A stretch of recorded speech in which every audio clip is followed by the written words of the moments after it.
Hello, guys. We will be watching, of course, Artur Cazaux play Andrey Rublev in Dubai. The second round today, of course, as the tournament finishes on Saturday, as all of these Dubai Doha events do. Today's the whole second round, all 8 matches. Cazaux and Rublev is kind of where it starts with, at least on center court. On court number 1, at the same time, we will be having Bublik against Grigspor. In fact, Bublik and Grigspor have already begun. Cazaux and Rublev just basically preparing to do it. So, yeah, we are ready after a warm up. Let's see who serves first, even because I don't know. I think it's Cazaux though. But yeah, all in all, I mean, why is this an exciting matchup? I think it's probably the biggest test that Rublev can have on the way to the semis. His potential quarterfinal opponents, or Cazaux's potential quarterfinal opponents, are Sebastian Korda and Botic van de Zandschulp. So definitely, I think that this can be a proper challenge for Andrey. He was challenged already in the first round, against Zhizhen Zhang. He did serve very well though, and after the opener, which Zhang took, it was just a serving contest and big hitting contest. After that, Zhang kind of ran out of it in sets 2 and 3. But Rublev just stuck around, was serving incredibly well all the way until the end. We know that this year he's also hitting his backhand a little better than before. It's still probably not enough to turn him into a big title contender, but well, I'm saying slam title contender because of course he's been an ATP 1000 title contender, at least last year. And but yeah, I mean he is hitting his backhand maybe a little more freely with a slight tactical adjustment as well, just getting a bit more power from that action. And yeah, perhaps that's also going to come in handy against someone like Cazaux. They did in fact play at the US Open last year, 2023, and it was not a close match. It was 6-4, 7-6, 6-1 towards Rublev. Second set, well, was pretty tight, 7-5 in the tiebreak. Maybe if Artur would have taken that, maybe then something starts there. But overall, no, it just didn't feel like a close match either.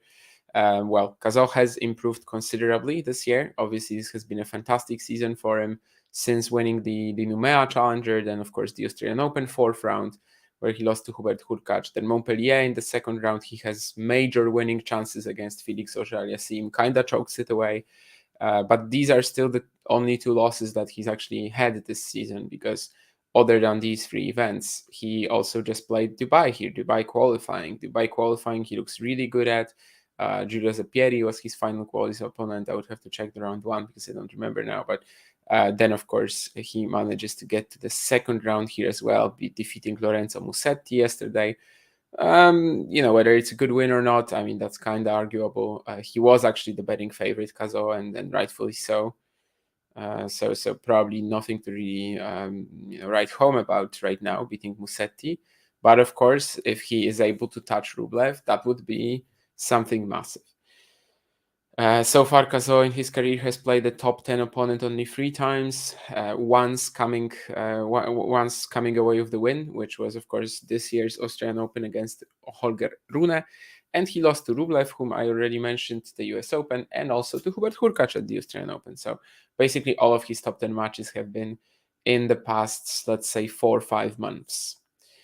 He goes down low 30 here as the returns are coming back, and once again, it's a great deep return from Rublev, and Cazaux commits a backhand unforced error. So, a little bit sloppy at the beginning, but also Rublev played a great point for fairly low lead. Finished it up with that wrong footing backhand winner, and now he has 3 break points. Andrey Rublev, Cazaux' serve not doing as much damage as usual so far. And especially considering the level of Rublev's serving, it kind of feels like it will need to be on point in this match in order to for Cazaux to have a shot, simply. Now he finds an unreturned serve out wide. I've said it many times, we've done watch-alongs maybe for the Hurkacz and Rune matches, I think, but definitely one of the best serves in the game, just in terms of pound for pound, if you may, or like inch for inch, centimeter for centimeter.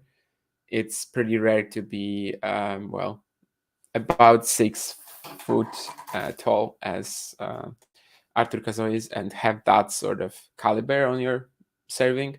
However, once again, a very nice sort of reactive, very much in rhythm return from Andrey Rublev, and Cazaux completely mistimes his forehand. So it's now a break to 15 and a perfect start for the number 2 seed. Rublev, of course, a very strong Dubai player over the years. In 2017, he lost in the qualifying to Vincent Millot, I think, if I remember correctly. But then since 2020, he's been reaching the quarterfinals every year. Of course, highlighted by the 2022 title, also the 2023 final. So yeah, basically he's been a beast here. Last year, obviously getting blown out a bit by Daniil Medvedev in the final, but otherwise it's been very hard to touch Andrey Rublev on these courts the past couple of years. Jian Zhang already did come kind of close compared to how most opponents play Rublev at this venue. But let's see. I mean, this is still only a break. This still needs to be consolidated and upheld going forward in the set. But let's see. It's certainly as good a start as he could have hoped for and expected, especially as Cazaux still is a bit like all over the place with that return.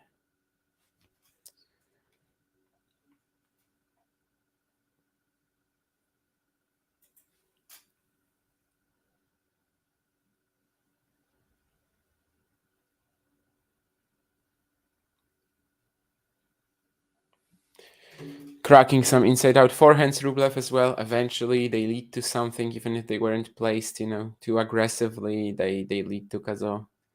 The first error of his backhand.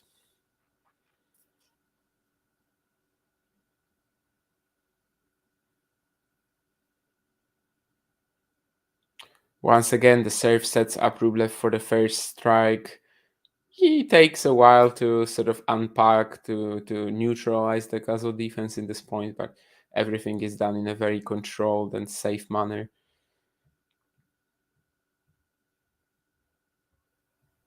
And it's 2 games to love, so 8-1 so far in total points won.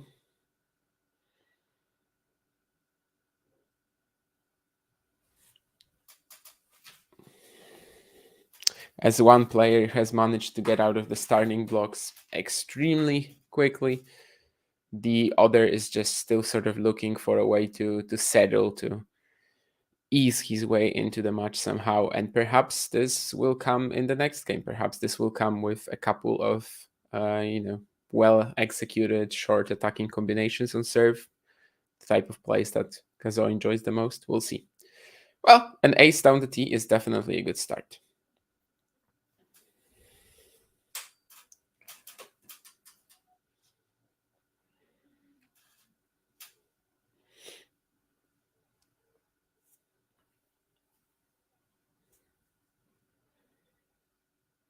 And so is the ace out wide. As I said, definitely the serving potential of Cazaux is pretty insane for his height. And, well, he's never going to be Ivo Karlovic, right? But he definitely is sort of maximizing what he has with that shot. And I doubt it will actually improve much, going forwards. I think it's really as good as it can be. It's probably everything else in his game that can be taken to a higher level, can be just more efficient, can be properly executed every single time and time again, let's say.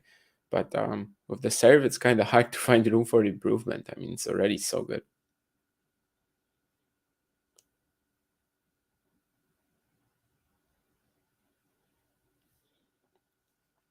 And this is a bit of a serve bot game for sure, with a double fault, 2 aces and 1 unreturned serve. Of course, this is a pretty quick court. Things like this will be happening here. And a big ace once again. So 3 aces in this game, 1 unreturned serve and 1 double fault. So technically, Rublev touched the ball only once in this game. And that touch did not, with that touch, he did not manage to make the ball over the net. So, but as I said, I mean, that's actually helpful for Cazaux because after the first 2 games, he definitely could be feeling like, I'm not in the match yet. But that's not That's not the case right now, right? I mean, he has definitely gotten himself into it. Terry says Rublev demolishing Cazaux. Well, 2 games, but well, we'll see if Cazaux is able to provide any threat on return in the next few games. But of course, he's just served Rublev off the court in the previous game, so at least in that department, at least on his delivery, he has woken up, if you may. I mean, I don't think it was quite the he wasn't yet there or something. I mean, Rublev was definitely returning very well right away, but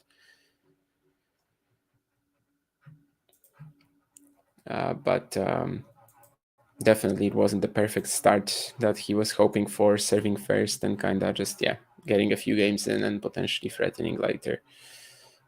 As I said, Bublik Kriegsport, the other match going on in Dubai right now. From time to time, I might mention how that's going. 6 more coming after these 2. Of course, the night session, if you may, on the center court will be Medvedev against Sonego and Hurkacz against O'Connell. The Pole trying to continue his tiebreak streak of 8. I don't know if he's actually trying to continue it, or is he gonna want to play a bit of an easier set? Probably the latter, but who knows? And Menchik Davidovich Fokina, definitely quite exciting for today as well, given that Menchik, of course, beat ADF in Doha last week, and that was his first top 50 win. However, right now, the Czech will likely be a little, running on fumes, let's call it, since essentially, I mean, he's played so many matches since Doha, and also yesterday against Borna Ćorić, it was a tough one as well. Very nervy finish, so definitely it will take another inspired physical effort from Menchik to get through. Davidovich Fokina again. Probably some people will be excited about Murray Humbert as well. Personally, I don't really care about that much. You kind of feel like Humbert shouldn't roll over as Shapovalov did, kind of in the most important moments, but who knows? Murray, of course, does still have a lot of determination, and definitely wins a lot of matches he kind of shouldn't, at least on paper. So I will not be passing any judgment yet, and I will not be writing him off completely. Lehechka Kachanov as well. I think that's also a pretty proper match. Although when they played last year twice, Kachanov did win easily on both occasions. So I don't know how that reflects on Lehechka's chances in the matchup. Probably not too great. Kachanov also coming off from Doha, of course, but he had an easier path than Menchik. He was winning his matches quicker, so he should kind of like his chances probably to go deep once again here. A good start to the Rublev service game at 2-1. However, now he commits a couple of backhand errors. Cazaux just getting the return in play with quite a lot of interest, quite a lot of depth, pace, and eventually after like 2-3 shots, Rublev has been missing. So 30-all, the first minor chance for Cazaux, but the serve +1 of Rublev now very good. Cazaux kind of just not able to change directions with his footwork instantly here, and Rublev hitting the smart shot again with the backhand into the basically open corner.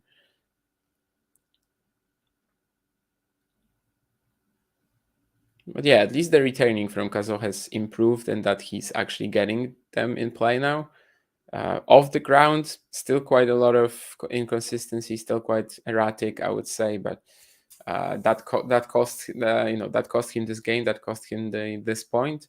However, at least he's getting returns in play now, so that's a bit of a boost for him going forward. 3-1 up anyway, 12 minutes. Andrey Rublev.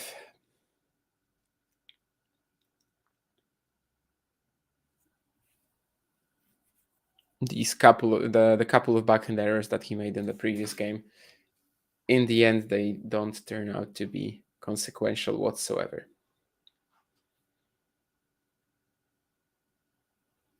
Another ace from Cazaux. I think on the past 6 points, he's made like 4.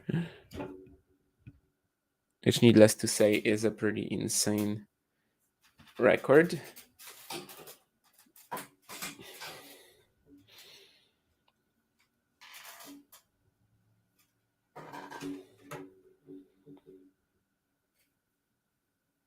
This time goes for a bit of more of a setup serve with the kicker to the Rublev backhand. It works fine eventually. Wasn't able to like fully take over with the +1 forehand,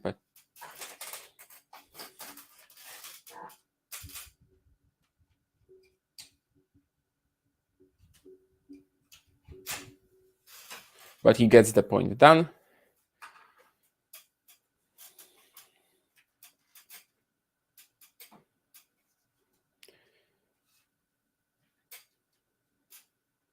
The net court taking that first strike away from him here though, and once Rublev sees it, he just instantly pounces. So far, the sort of defensive footwork, the speed, the athleticism of Cazaux have not been shining too much. Like Rublev, when he wants to, he just injects the pace and kind of kills the point right away, despite the Frenchman being, probably one of the fastest players on the tour as well. So let's see if that continues. But a big part of his improvements of late definitely were also related to that. And I will mention it for the umpteenth time, but when they held that baseline competition at the next gen finals and Arthur Fils defeated everyone, then they also had Arthur Cazaux, who was the alternate for that event, do it. And this is like a separate video on Tennis TV or wherever. And he actually managed to beat all the records set by Fils, which, with speed you kind of expected. I guess maybe like the strength related one, maybe less so, but he's definitely like a even different build than Fierce. One more ace for Cazaux, and now Rublev misses this sharp inside-out forehand. So 3-2 up, still for Andrey Rublev, still a breakup, just a tiny miss here. But Cazaux will be feeling all right, having gotten himself into the match and at least giving himself now a fighting chance to try breaking Rublev.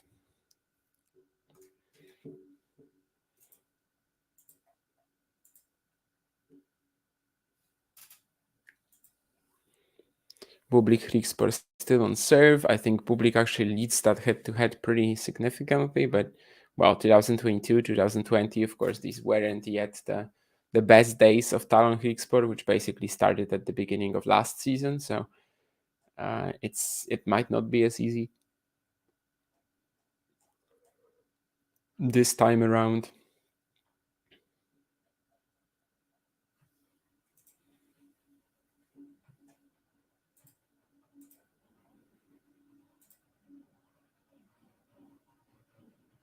They have 5 aces for Cazaux right now.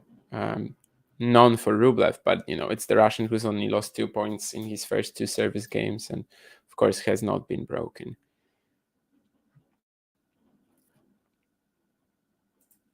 Let's see if the Frenchman can provide any threat right now to his opponent's serve.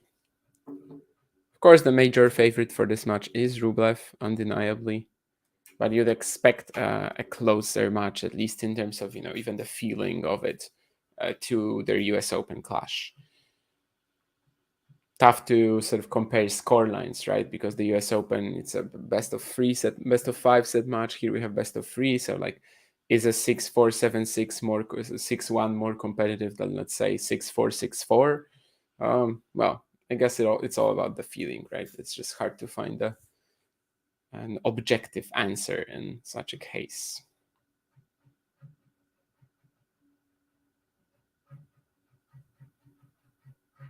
Cazaux gets a bit of a quality return in here, but it's still not enough to sort of hit back at Rublev. Rublev is still controlling the point, but he eventually makes this error, not getting a clean contact on his backhand. Some of the pushes from Cazaux here were actually pretty short. And of course, Rublev did not manage to transition to the net from that, because that's not really part of his strengths. But eventually he kind of didn't catch the last ball, because it was a little shorter than he expected.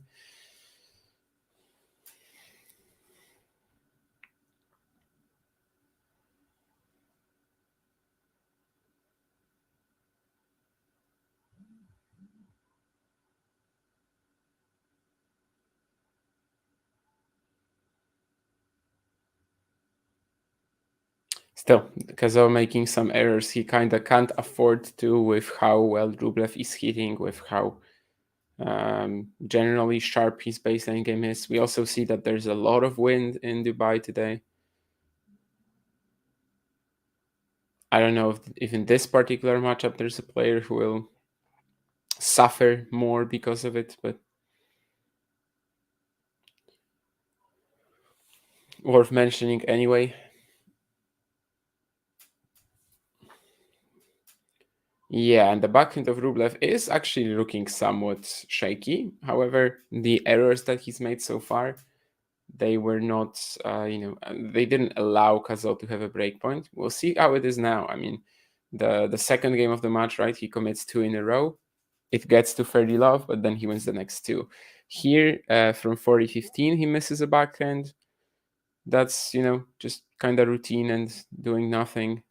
This one was pretty great down the line, though, but Cazaux recovers. But you cannot catch the next shot. I mean, how early Rublev takes that forehand for a winner down the line. It's just impossible even for someone as fast as Cazaux to get to that corner. Great combination here, starting from that backhand down the line, then the switch on the forehand, and eventually the winner, which looks pretty insane of the replay as well. Some kids in the crowd with a very big reaction, apparently Rublev fans. 4-2 for Andrey then. And let's see if Cazaux can keep himself within touching distance.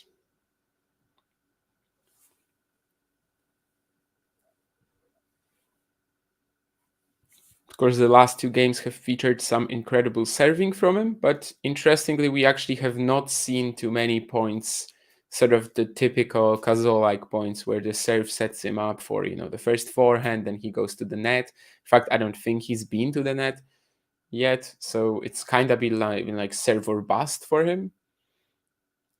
And right now, on that second serve, Rublev just said this will be a bust with the backhand return down the line.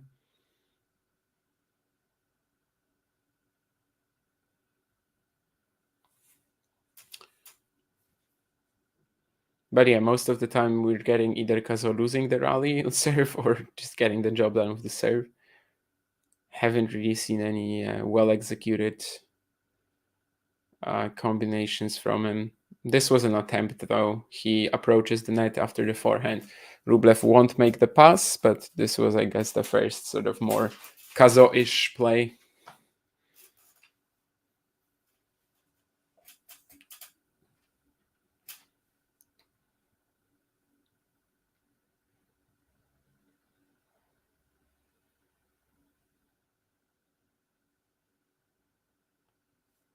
And there's the ace again. Already on 6 in the match. Which undeniably is a pretty massive number, given we are in the 4th game in his 4th game. And that's a let, I suppose. Yeah, could have been another ace, but it's actually going to be a let.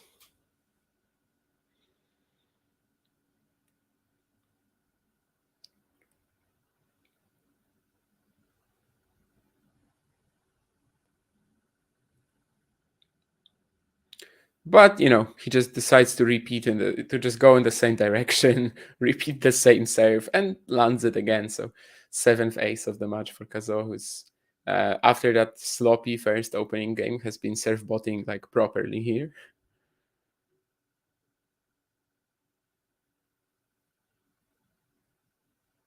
And that's an 8th ace as well. So 8 aces in 3 games takes Cazaux to 3-4, with 2 more chances potentially to break Rublev if he is to stay in the set.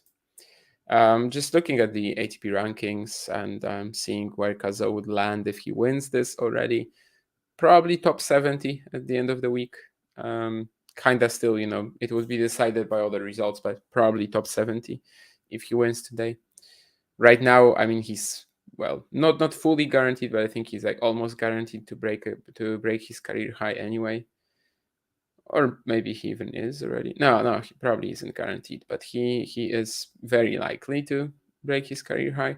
And you would expect him to keep rising this year. I mean, if you just think about the ATP race, he has already gathered 400 points. So over 50% of the points that he currently has, he's gathered in 2024 already, in the first 2 months of 2024. So that already kind of tells you how far he might go this year if he just keeps it up. Of course, it won't be easy to keep it up, as that includes a fourth round at the Australian Open. But yeah, like a top 50 finish this year seems very believable to me. For the top 50, in fact, you need about 1,000 points.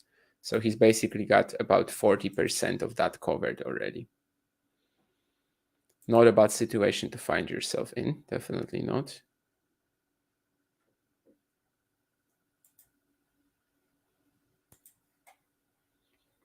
Bublik was up a break for a while, but Higsport actually just managed to pull it right back. If you guys want to talk about any results from, Acapulco, Santiago, whatever, we can also do that. Of course, the sort of showstopper in Mexico was Zverev losing to Altmaier. I don't know if it's a major surprise, but maybe I more so expected him to struggle with Altmaier for a bit, but then still win. But all in all, it just wasn't a great swing for Zverev in Mexico. Definitely not. We sort of have to still wait and see how, whether this is maybe an impact of the Australian Open choke or something. It could be, honestly. But we will have to wait and see for that, especially how he plays in some bigger events, right? Because Los Cabos, Acapulco, I know he went to the semis in Los Cabos, but it was just a average showing for him too, right? And of course, Acapulco round one loss, that's definitely kind of subpar. Otherwise, definitely most of the favorites made it through, even if some had even if some had issues or potentially dangerous opponents, they still managed to get through. Jordan Thompson, the Los Cabos champion, losing to Kovacevic, but I don't think that's a surprise after the last week being very tough on Jordan as well, and especially with the Saturday 7 hours of singles and two doubles matches, the marathon against Zverev. Anyway, 30 all now. Cazaux again getting some returns in play and sometimes reaping the reward from that. He's also been, in the last couple of games, he's also been able to finally use that athleticism, speed to defend a little bit better. But now that's just another patchy backhand that he probably could have avoided despite the pace coming at him from Rublev's racket. So Andrey with a chance to go 5-3 up.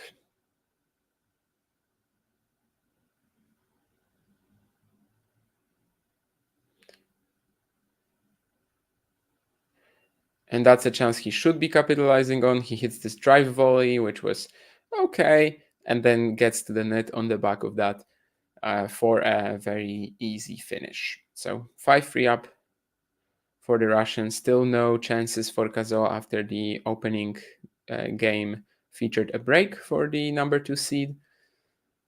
Of course, Cazaux since then has been basically serve-botting, but it does not matter so far as he can't touch Rublev and get that deficit that happened in the first game back so far.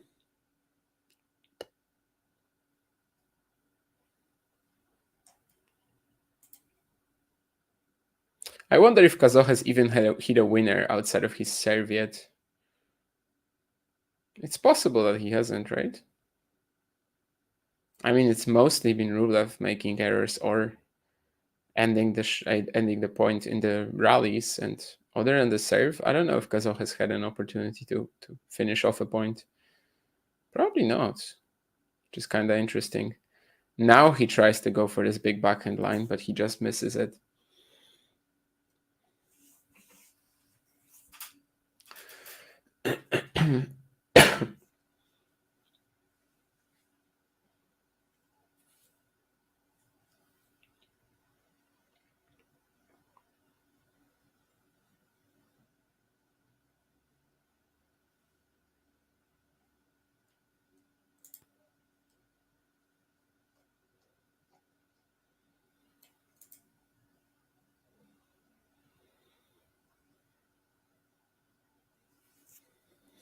But that's a bit of an opportunity missed for Rublev now. He had that second serve from Cazaux sitting up for him.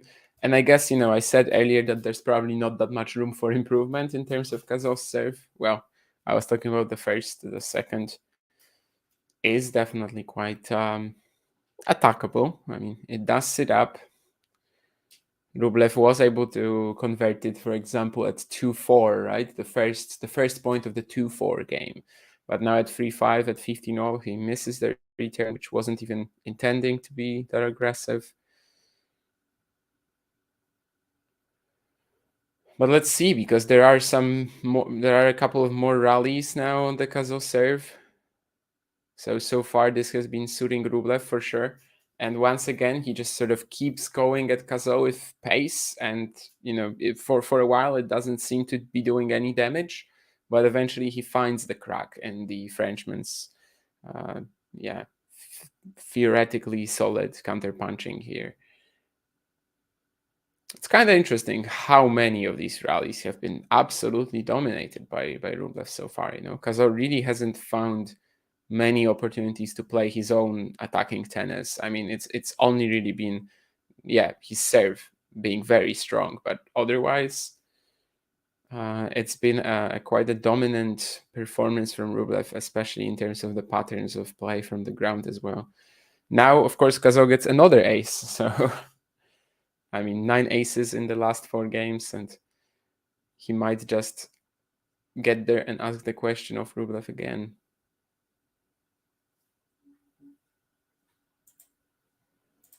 But what if he needs a point?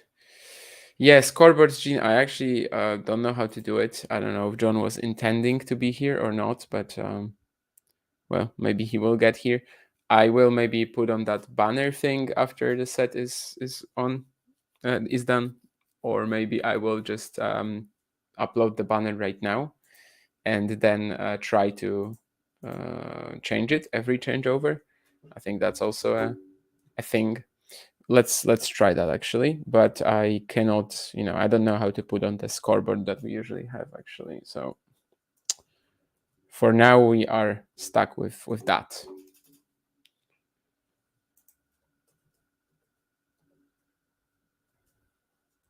I might try that banner thing. Oh, for example, it's not amazing, but it will have to do for now. My assessment is that Admire might be a bad matchup for Zverev. He has played him close before. Yeah, I mean, on such a slow court like this, I think he kind of is. I think he definitely gets to play a lot of his own sort of clay attacking tennis. Like Altmaier really played this like a clay match with all the variety and the both the efficient counterpunching that we know, I don't know, from the Sinner upset, for example, but at the same time also, attacking Zverev quite a lot, which I don't think would have been possible if this was more like a Australian Open, Dubai type of match, right? And in fact, they did play at the Australian Open, Zverev Altmaier, some time ago, and that was not a tight battle whatsoever. When it comes to Zverev actually, pushing Altmaier pushing Zverev, I mean, I guess you're referring to that U.S. Open one, but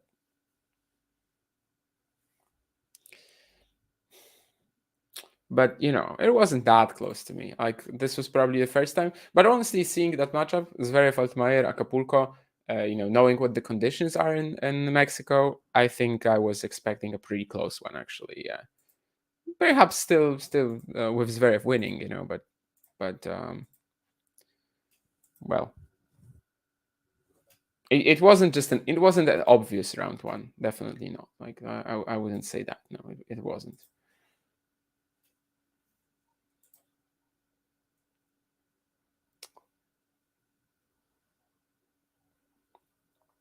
Altmaier plays lights out once a year. French Open last year against Sinner.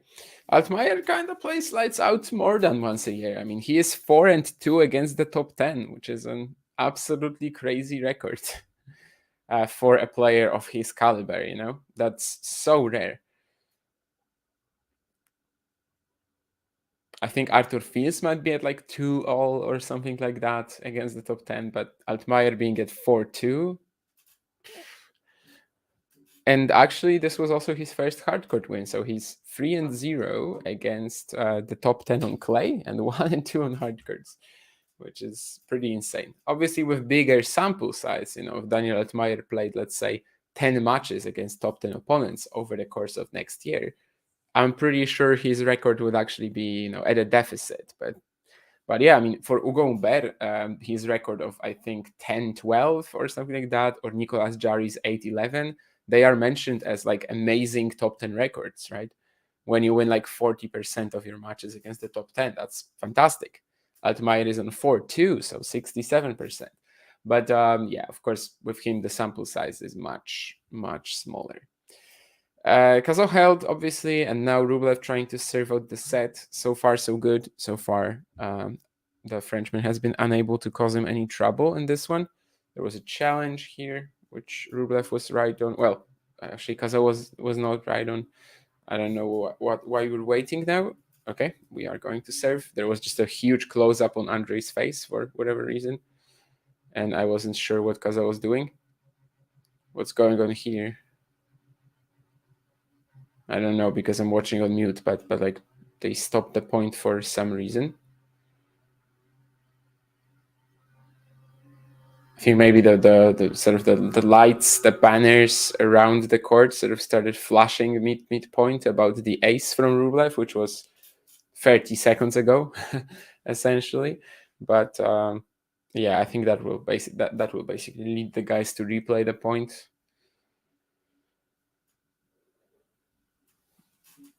Cazaux was a little frustrated by that because he wasn't, at least he was in the rally. He did get the return in play, but now it's a second serve from Rublev, so he shouldn't be complaining anymore. Let's see if he can produce something here. Backhand cross from Rublev is into the net.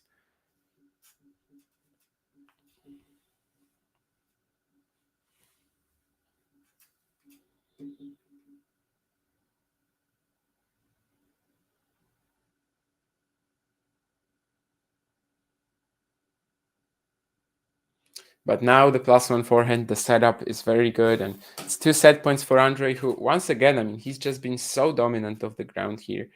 I really don't know if Cazaux has even hit a winner outside of his aces.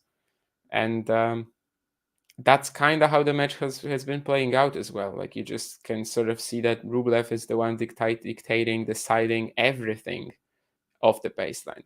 And as I said, I mean, Cazaux has the speed, Cazaux has the athleticism to play like that as well, but it's not really his natural thing. So I'm kind of surprised about that for sure. How little he actually gets to attack here is a bit surprising to me. Another leaky backhand from Rublev. So like if there's any part of his game so far today that has not been working, it's that backhand cross and just how many errors he's generating of that shot of that wing.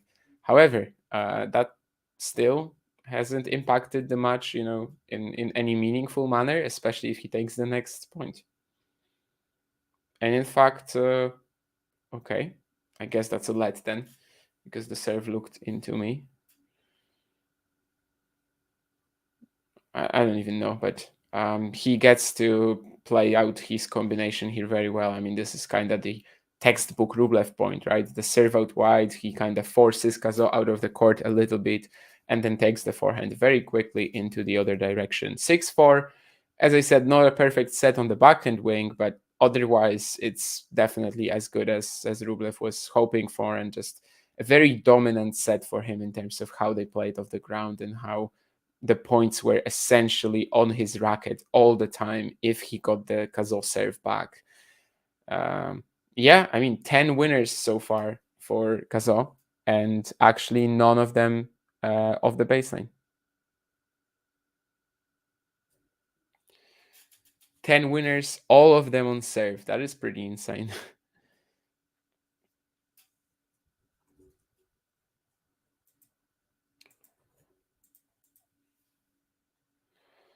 Yeah, let's. I will get back to that Acapulco thing now. I guess has Rublev stopped granting so much? I'm watching on mute, so the other guys will have to help out.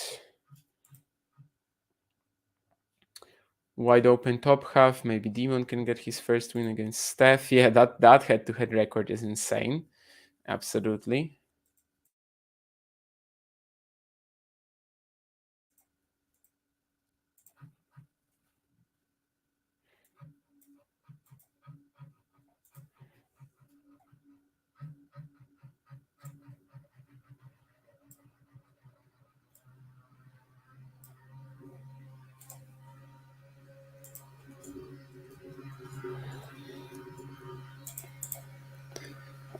This is his best chance. Yes, let me look at the draw in Acapulco and tell you what I think then about that top half. Altmaier, Kecmanovic, Nishioka, Draper. Jack Draper? Probably the favorite to make the semis here. And the Minor Tsitsipas. Yeah, let's say I think that Draper has a good chance to get to the final and even win the title. I get what you mean, Jean. Yeah, in a potential the Minor Tsitsipas match, it's probably like even odds right now, given the matchups, given the matchup history, but also yeah, the form and the lack of confidence that Tsitsipas has been displaying. Then again, I don't know if Tsitsipas even gets through someone like Koboli. Honestly, the Minor probably easier matchup against Offner on these courts, I guess. Well, I don't know if it's so easy. Offner likes it slow because he can like hit through everything anyway. But I guess he'll make like 100 unforced errors probably. Uh, and yeah, bottom half still has a lot of good seeds. I mean, either of Shelton or Naldi to me will have a good shot at beating Ruud probably. But even if Ruud gets there, uh, Rune actually might have a very nice draw to the semis, it seems, because Tiafoe is out of form. I mean, I would like to see Kovacevic trouble him, but am I realistic thinking that he should? Maybe. So yeah, I would now by now I would just go fancy and say Jack Draper has an excellent chance of winning the match, the title, or reaching the final at the very least. Well, the semis. Okay, yeah. If I'm going bold, if I'm going for a prediction, why not? I would say Jack Draper claims his maiden title in Acapulco. It's not impossible. Anyway, Cazaux is of course starting the second serve on his own serve as well.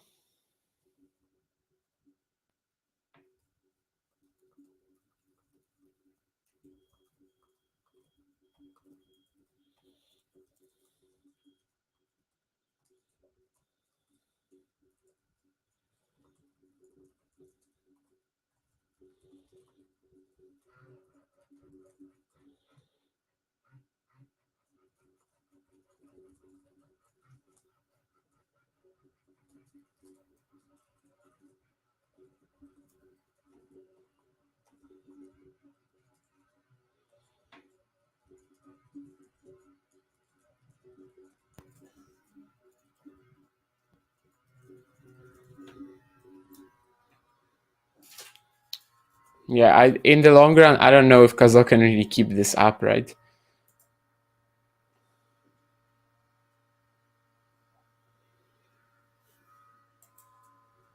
Because I don't know if you can just give the ball back to Rublev like this and yeah, just not get any points done. I mean, what happens in the first game when his serve is not going to be as threatening, just like it was in the opening set actually. What happens in that one game where his serve is not peaking? How does he win then? And that's been a major issue for him so far, I guess. But now he actually gets a good point in, and okay, +1 forehand, and then finishes it off with a volley. So this is actually the first Arthur Cazaux winner that's not come off his serve.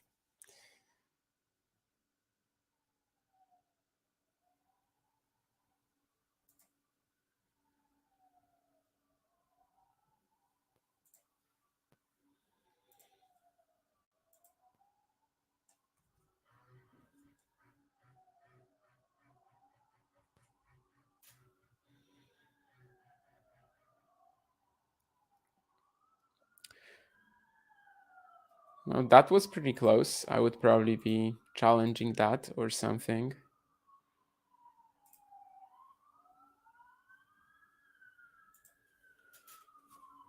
But yeah, maybe we are seeing a bit of a change of attitude, mindset for Cazaux, and after getting kind of like blown off the court in all of these baseline rallies. Maybe he will be going for it more in the second set.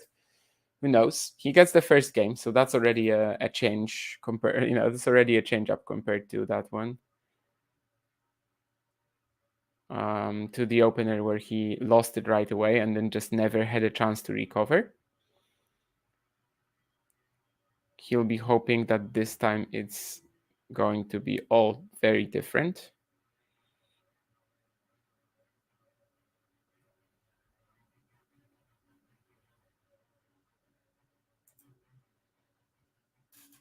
And let's see, maybe it all starts here in the on the Rublev serve, and maybe it starts with an early break as well. Some good scrambling now, but Rublev, just that high percentage offense that he has, it's very hard to win a point like this against him. He will not be missing that. Some head-to-heads on the tour are so weird to me. I guess matchups matter a lot in tennis. Yeah, I mean, of course. All these players can hit balls, right? So it's really often the semi-intangibles, let's say, that matter more.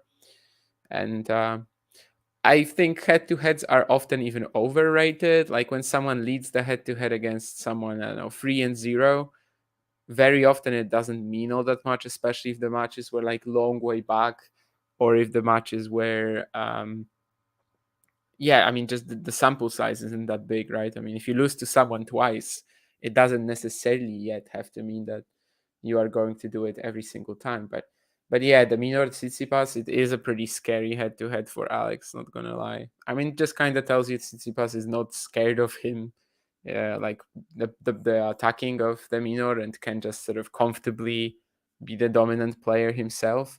There is a big firepower difference, obviously. But you would think that the Minor will have a slightly better shot right now. Yeah, that obviously Tsitsipas being so out of confidence at the moment, you would think that there should be a shot, but for him. But who knows?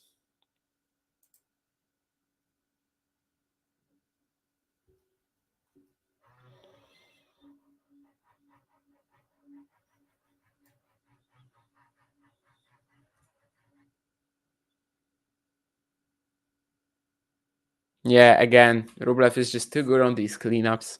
It's very hard to beat him, like Cazaux has been trying so far, which, of course, serve botting is a good idea. Always. Serve botting is always a good idea, right?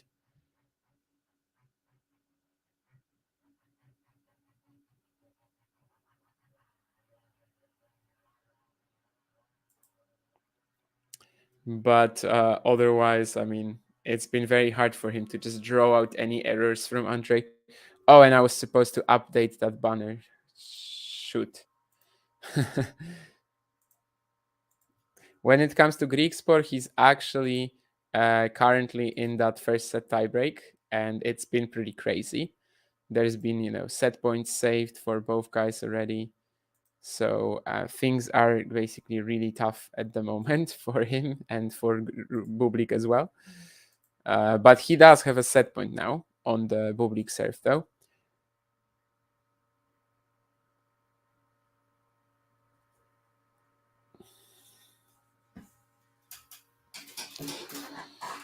So let's see if he can take it. Another backhand cross-court miss from Rublev. But it's not exactly a testament to this match. This match sort of going well so far for Cazaux. That despite all of that erratic play on that one wing from Rublev, he hasn't really been able to trouble him in any impactful manner on return. Anyway, an ace now. 30 love up. I'd finally changed that banner. Yeah, it's tough to remember about that. I wish we had someone to give us the scoreboard, but I guess that's not going to happen. So we are just stuck with that for now. That's another massive serve. He is definitely kind of serve botting his way through the match since the first game of it, which obviously was that break for Rublev. tries to go down the tee for another massive one as well. Apparently hits a line judge, I think, or yeah, he hits a line judge, but just confirms if he or she, because I don't see that person on the screen, is okay. And that's another ace for Cazaux on the second serve right now. Well, right now he must be on like some insane serve rate, ace rate, of course. And now it's set point Bublik actually 9-8 in the tiebreak. So I fully agree with what you said, Genia. I think Bublik, sorry, not Bublik, but Grigspor has kind of been playing very average all year. It's just that he's fighting through to so many wins. Obviously, Safiullin was a big one because he was for 2.5 sets, he was just getting outplayed completely, blown off the court, and he wins that match. Even against Fields, it was like a war of attrition more so than tennis. Then, of course, Rotterdam was a big one for him there with the wins over Hurkacz and Musetti, which were just absolutely crazy. So, yeah, I kind of have the same feeling that Talon has not been playing well. However, he is fighting through to lots of good wins despite that.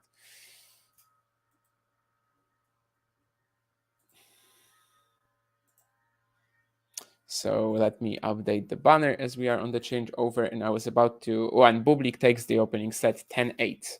I guess we're saying that Grigspor has been fighting through to a lot of wins, but what can we say then about Alexander Bublik, right? Who is suddenly like the grinder this year, suddenly the guy who plays like percentage tennis when it matters. And yeah, he's actually been very, very determined, very focused, very motivated. Of course, the biggest sort of sign of it was that Montpellier run, where he manages to get the record by becoming the first player to win an ATP Tour event, coming back from a set down in every match. So I guess both guys have been, absolute fighters this year. For Grigspor, this is normal, right? I mean, his mentality is definitely quite good. Bublik, I would say it's definitely on the less expected side.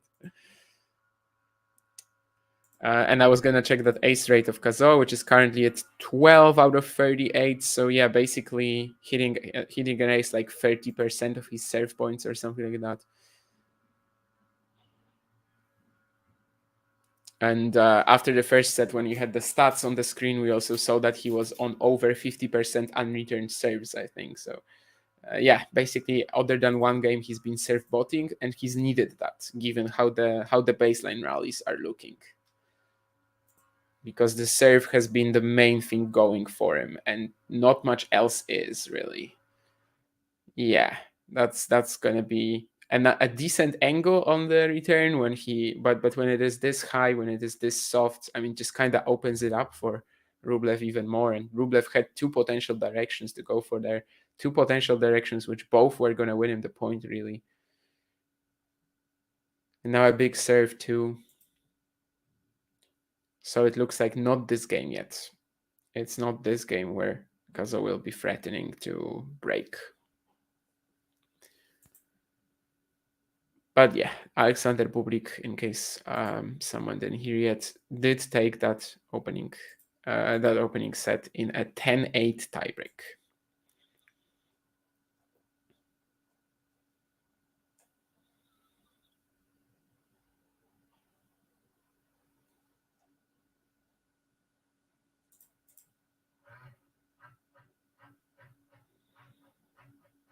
Now Rublev again gets a softer, shorter return and just instantly cracks it with the forehand. So far, he's been absolutely deadly at punishing any lack of depth, any lack of quality return with interest from Cazaux. And also when he's attacking, he hasn't like made any major errors in the cleanups.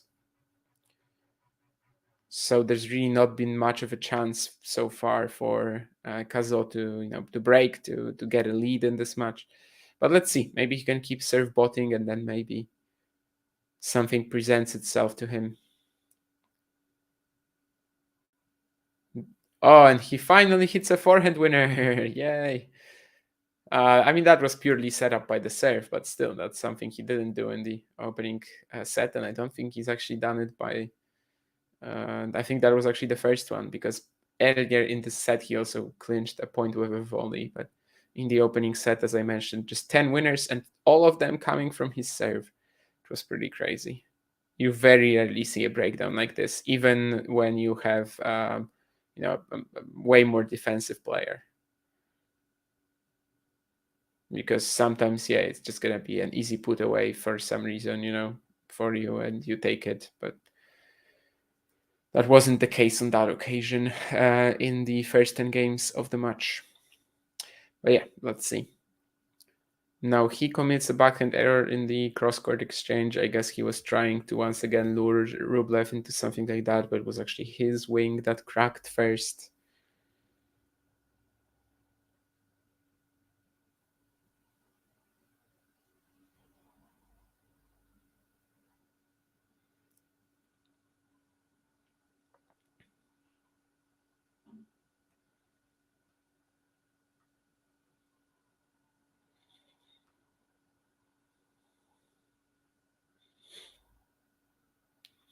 Cazaux trying to approach the net, somewhat forced here though, with this shorter forehand squash shot from Rublev. The pressure of the backhand from Cazaux, he has to attack the net here, and eventually just gets past because the half volley wasn't too good. So it's 15-30, and things are looking quite scary for the young Frenchman right now.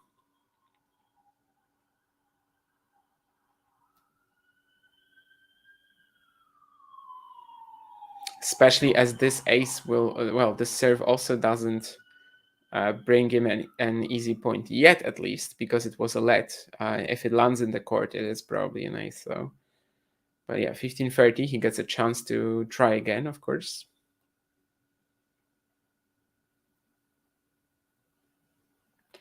And this time it's gonna make it. So 30-all.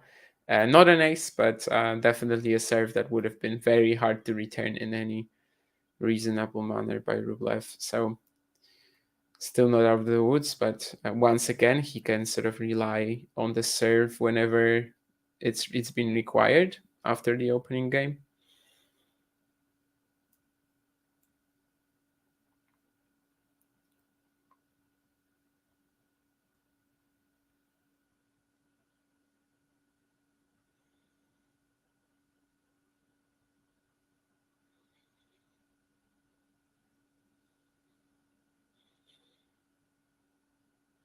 Once again, an ace, this time out wide. Rublev isn't guessing yet, but I mean, he might start soon because, well, if about 30% of your opponent's serves are aces, it must be a pretty disheartening feeling. Then again, he's the guy who has who won the first set, so like, at least in theory, he shouldn't be too angry about it. He should just be feeling rather comfortable anyway, I suppose.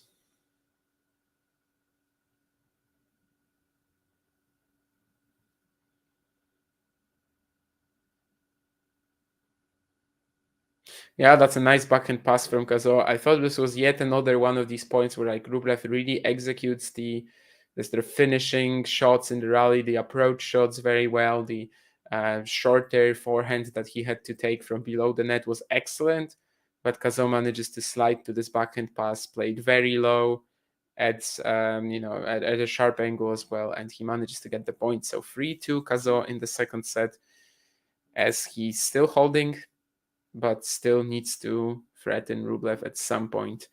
Yeah, this is crazy serving, absolutely. Has Cazaux' serve ever been this lethal? I mean, if we sort of take the stats from this match, it might be his best ever performance on serve, but it's generally, yes, it is one of the strongest parts of his game for sure.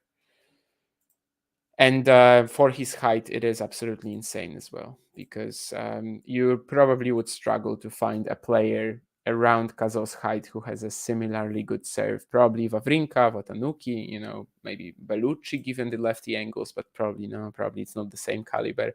But I would say, yeah, Watanuki, Wawrinka, Cazaux, these are the guys who like at 6 foot tall probably are the strongest servers in the sport right now. I'm not saying 6 foot tall is, I'm actually, like an inch smaller myself, but um, I'm not saying this is not tall, but in the current standards of the modern game, we definitely see most of even the top players becoming much taller. So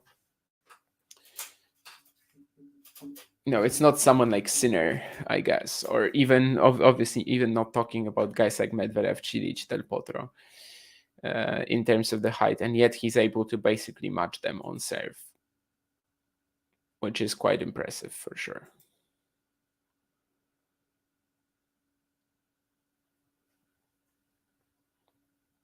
Maybe he's the Ash Barty of the ATP.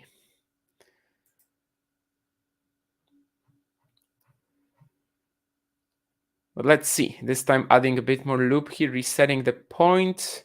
Once again is forced to defend. But Rublev will never make an error out of these shots. I mean, I don't know how Cazaux wants to win the point. Now he gets an opportunity to crack his forehand, and he manages to do it. So first point goes to Cazaux. Maybe this is the game. Very nice play here with the short slice, as he really managed to put Rublev in a difficult position on the court. That's something we haven't seen yet, because usually it's just Rublev keeping up that pressure, Cazaux trying to run from corner to corner, but not necessarily, it's not been enough. But here he was actually able to lure Rublev a bit forward with that short slice and give him a lot of trouble here with that shot. Eventually, then playing into the other direction, Rublev barely gets it, and Cazaux finishes it off cross court. Definitely one of the best points of the match for the Frenchman, and actually so was this one. However, Rublev manages to find a backhand slice pass down the line, which just barely, well, actually not that barely, it lands even inside the court. What a shot. And I was talking about Cazaux serving, that it must be pretty disheartening by now. What can you say about Rublev's shot just now? I mean, this must be something for Cazaux. All match he's struggling for a chance to break the Russian, and he this time manages to play like two in succession, two best points of the match basically for him, and yet he doesn't even win the second one because Rublev comes up with the best shot of the match. And yeah, how can you deal with that, really?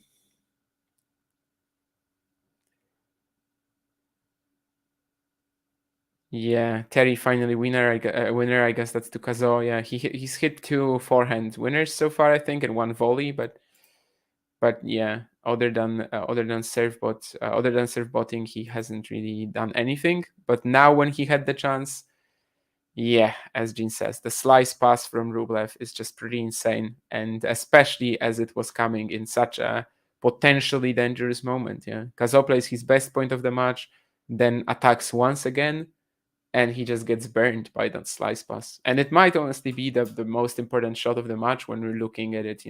If it ends in the next 5 games, for example, or I guess it's not possible. If it ends in the next 4 games, for example, we might be looking at this match as one of the most important shots of it, actually,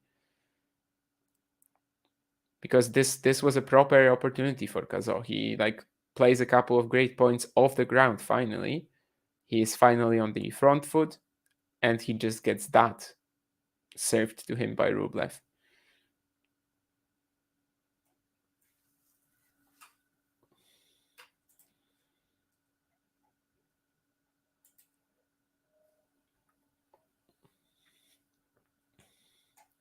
Just a wild error now of the backhand. So let's see if he doesn't sort of unravel, if his game doesn't unravel after this. After this previous opportunity, yeah, and a deep return from Rublev. I think it gives him the point here as well. Yeah, Cazaux can't handle it, so it's love 30 now. And how quickly has the momentum shifted after that slice pass for Rublev?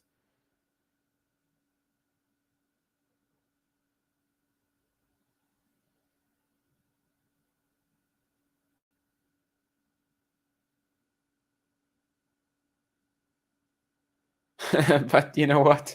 When he's in trouble in this match, the aces come to his rescue. So once again, it's an ace for 15-30. But as Terry said in the chat, I mean, he basically needs that level of serving so far in this match to survive.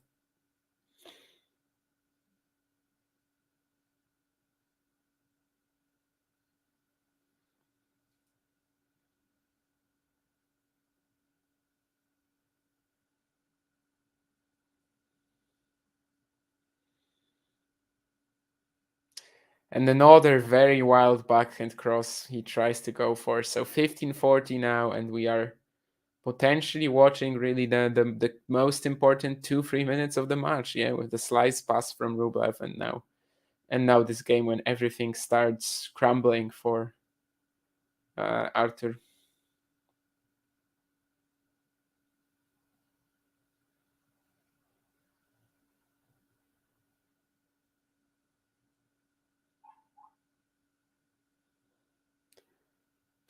But he finds an ace again.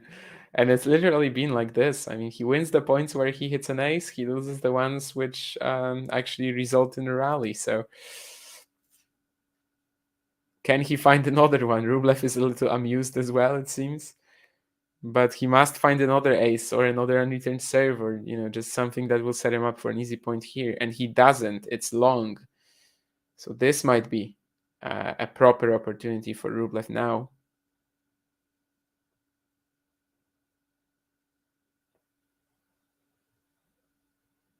Can Cazaux win a rally against Rublev is the main question right now. They're still in a point. The backhand's probably Cazaux hitting slightly better here, but he does feed Rublev a bit of an easy ball down the middle, and it's not good enough. Yeah, Rublev just takes over, hits a drive volley. It wasn't fully controlled. He expresses a sigh of relief. However, it's enough to get him the break. But yeah, this is again just Rublev completely dominating of the ground. How many, for how much time can you actually keep serving like this? And even in this game, right? I mean, he hits 2 out of 6 on 2 out of 6 points. He hits aces, but he loses the other 4 rallies. So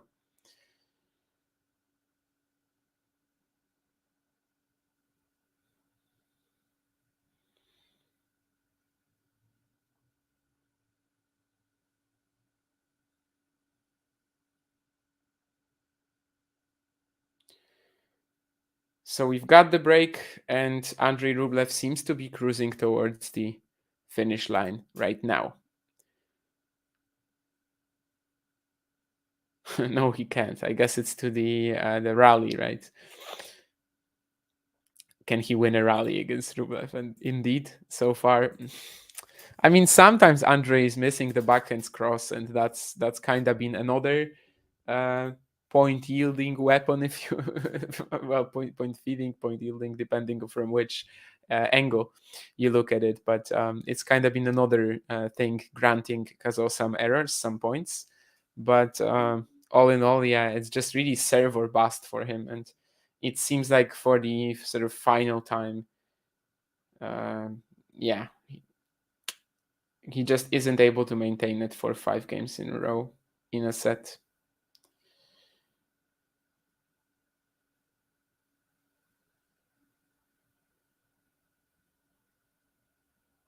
%30 ace rate, Cazaux, 15 out of 50 when it comes to aces per service points.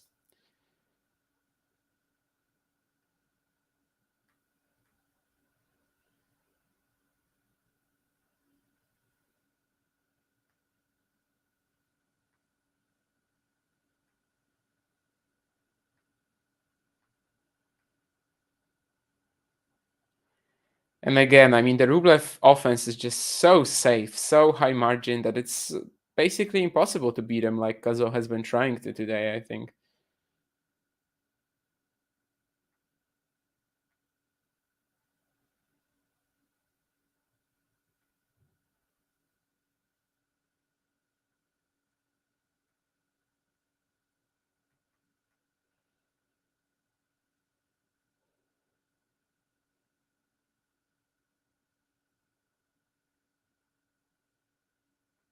And again, great point from Andrey here. He finds that sharp angle on the backhand cross now. Finally, not leaking errors from that shot, but now getting the job done with it. As essentially, it even allows him to attack the net very smoothly, and he also plays the volley well. Yeah, seems to be really cruising towards the victory by now. And it's an ace from Rublev too. So 6-4, 5-3. Andrey will change his racket, as I think the ball change is come. No, ball change has already been there, right? So, oh, I guess, I don't know. I guess he's just changing the racket for whatever other reason. But anyway, 6-4, 5-3. And Artur Cazaux will be serving to stay in the match. When he had the similar game in the opening set, it was actually somewhat tricky. It got to deuce, but as we know, I mean, Cazaux' games so far have basically been all about whether he can find a few aces or not. So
that's not an ace either.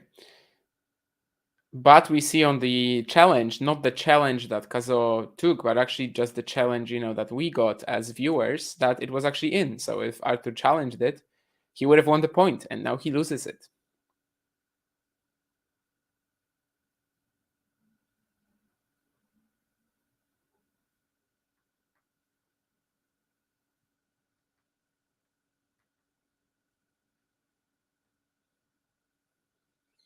So if he challenged it, he would have been 30-15 up. Now he's 15-30 down.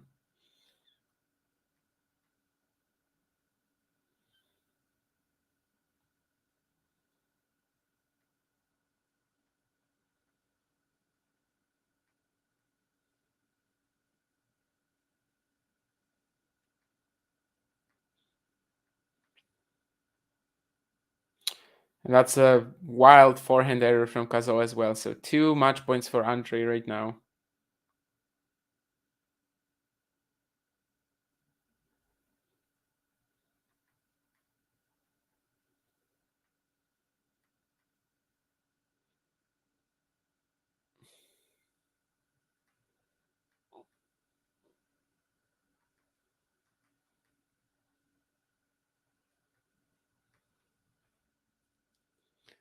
And as it's a rally on the next point, you kind of expect Rublev to just claim the match right here, right?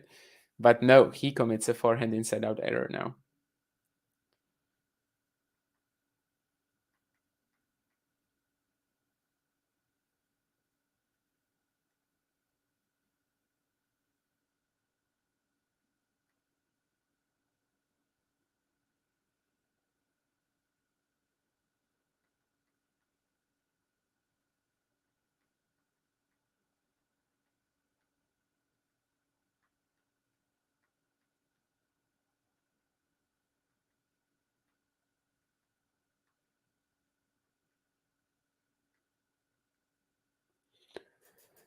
Let's see, as the aces just can't come for Cazaux this game.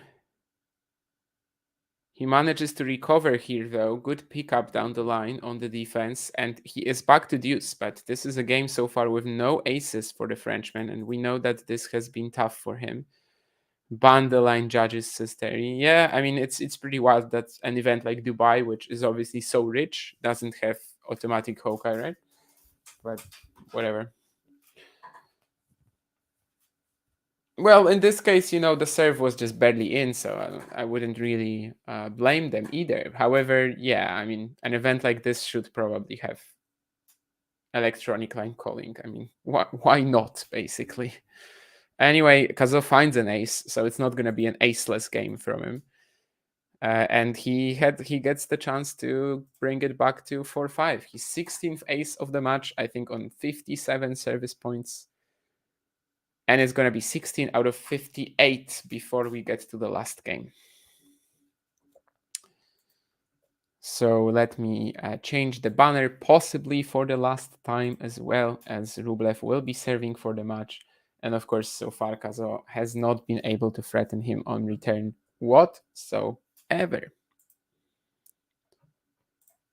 But yeah, this is an Andrey Rublev who I don't think will be losing in the second round either to Korda or Van de Zandvoort, to be honest. Like, the semifinals look pretty clear cut for him, right? Then later, we might have some issues with Bublik, Hrigspor, Kachanov, Lehechka. But the semifinals, they kind of look he really looks good for them, right? He really looks like a workable draw for him. It really looks like. Boom. But let's see. Maybe there will be actually some dip near the end. Of course, he missed 2 match points just now. Will it reflect on his performance in the next game in any way? So if the match actually is over here, then Cazaux will end with 16 aces and 28% ace rate, which is definitely quite insane.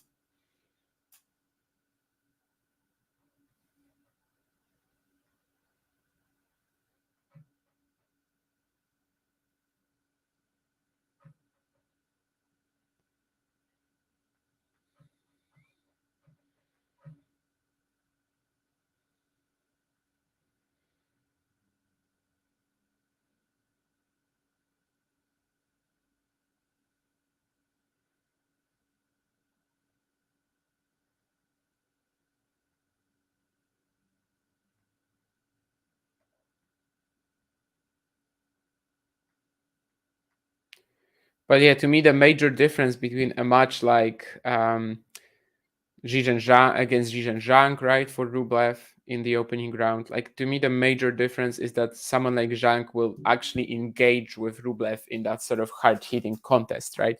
Whereas Cazaux, he's unable to. And maybe this is just a very tough matchup for Artur, because this is just one of the few where he can't get full control over what's happening in the match, right?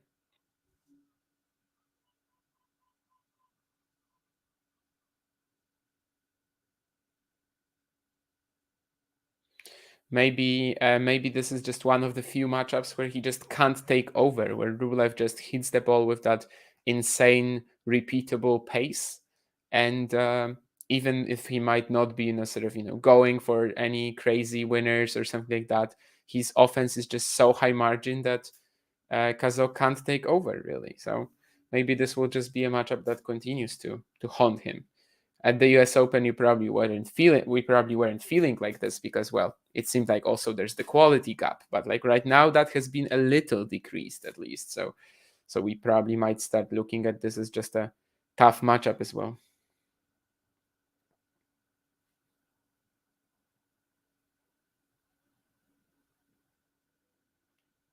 And yeah, another ace for Rublev now. There's going to be a challenge, but it's clearly on the line and even inside. So match point Andrey Rublev, number 3, but first one on his serve.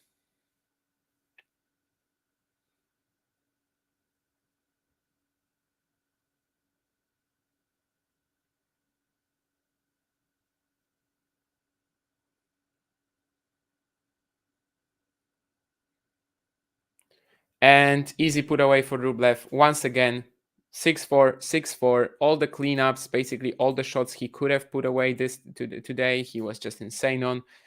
He never missed. Of course, he had some maybe sprayed backhands, but otherwise, Cazaux just really got dominated off the ground and bullied, really. And if he wasn't serve botting like this could have been a 2-6, 2-6 match, right? And well, again, I don't think it's the quality gap for the most part. I think it's just really one of the opponents that Cazaux can't be aggressive against. But it did hurt him, really. And once he found an opportunity to do that 3-2 up in the second set, right? The 2 points that he plays great, that he actually sort of changes the rhythm of the rally with that short slice, wins the point with a forehand winner, then goes to the net on the next one. He gets burned by the insane slice pass of Rublev. So what can you do, really? I mean, just too good of a performance from the Russian as well. And he gets to the quarterfinals where he's going to play Botic van de Zandschulp or Sebastian Korda. And from me today, that's going to be it. Thank you guys in the chat. Thank you for the comments. And we will probably have some more watch-alongs coming for you this week, maybe even today. We'll see. But for now, that's it from me. And I'll see you guys soon. Bye.